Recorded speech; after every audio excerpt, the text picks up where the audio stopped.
Good evening. It's Facebook Love. Today is Wednesday, and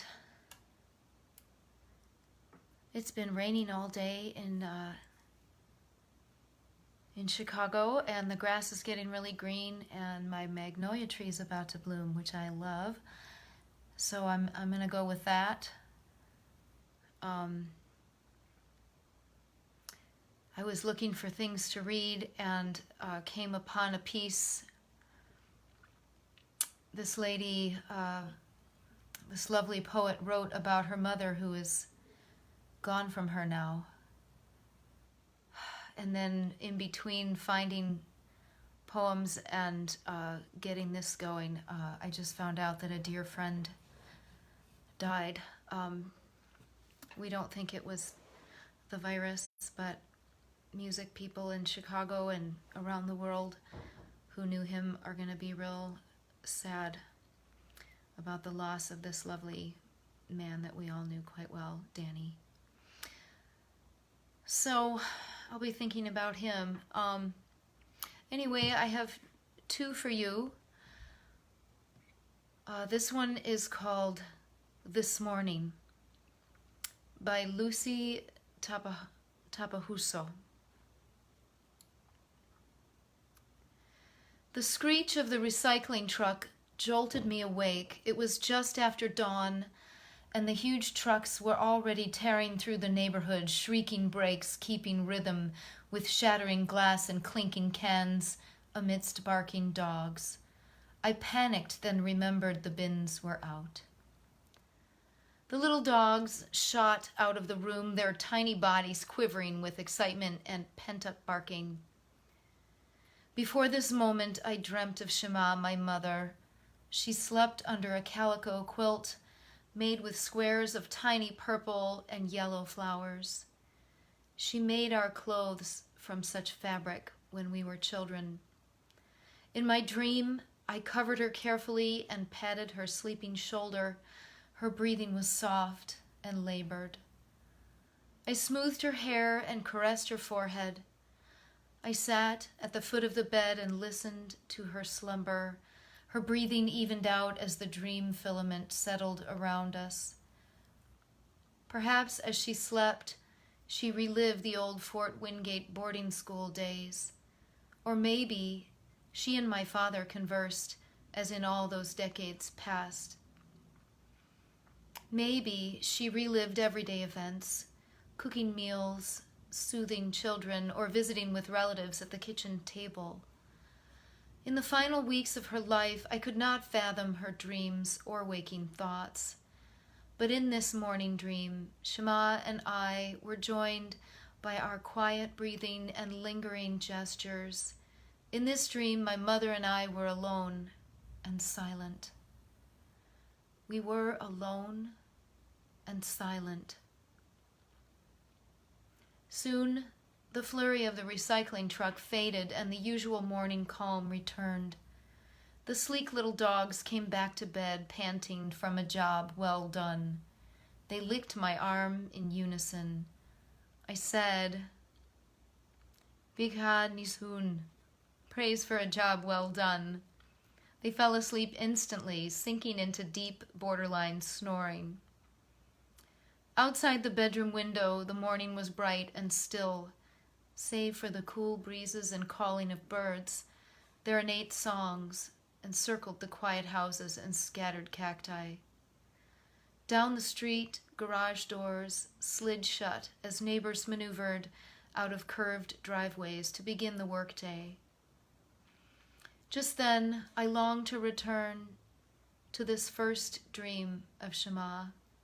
I longed for the serene space she created. Now I knew she could do so, even in dreams. How I yearned to make coffee for her one more time, to cook breakfast, boiled eggs, black coffee, and hash browns. In her final weeks, my sisters and I fed her spoon by spoonful. She would smile as we recounted childhood memories, listening to them talking, murmuring and remembering. Now the morning sunlight sweeps through the house. I put on coffee, go outside to stretch and pray. The holy people had already passed through, yet fulfilled my yearning to be with my mother. They reassured me that she and other loved ones are with them, and they exist in an ark of quiet solace. The holy ones graced me with a glimpse of our future together, the dream, a reprieve from the lonely, seemingly bereft present.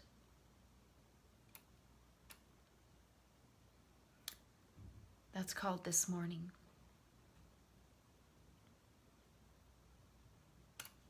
For Danny Leake. We're gonna miss that guy. Here is a piece by Linford Detweiler. I read a piece of his last week. This one is very recent, called Love in the Time of Corona.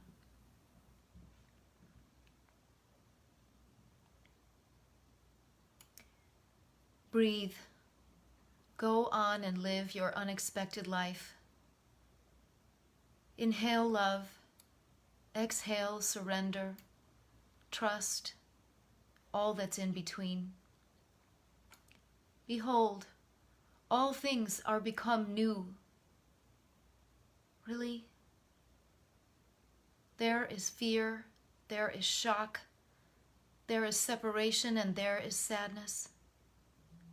On earth, there always have been and always will be, until a man of sorrows rides down the dawn on a white horse with the jukebox turned way up, blasting an unexpected song, hopefully Satchmo himself in charge of blowing the horn, his cheeks bulging, his eyes wide, his lungs healthy.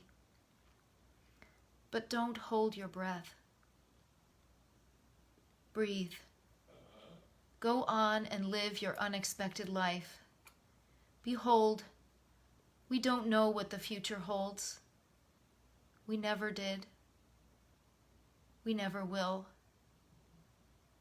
How much oxygen is there in exhaled air? All the best priests, pastors, rabbis, and all the best friends learn to leave elbow room for mystery. Never trust anyone who is afraid of saying, as far as I know. Breathe. Go on and live your unexpected life. Does your favorite coffee mug still feel good in your hand?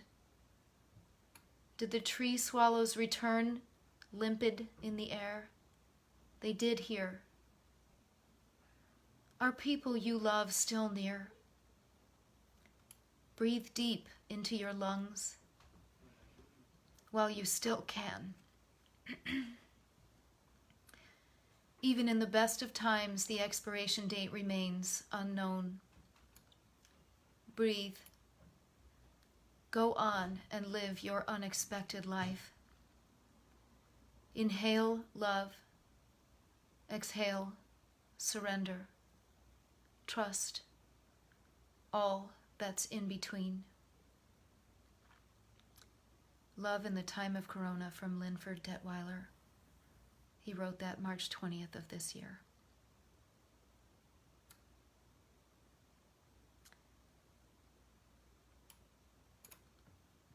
I've been awfully thoughtful again today, and I reached several people on the phone while I was working who were also very thoughtful. All of us grateful to be working, grateful to be distracted while we work from worry. Anxiety doesn't do us any good. Worrying doesn't do us any good. It doesn't change a thing. But understanding each other and feeling together with it, that changes something. So, this is Facebook Love. Have a wonderful, peaceful night, and I'll be back tomorrow. See you then.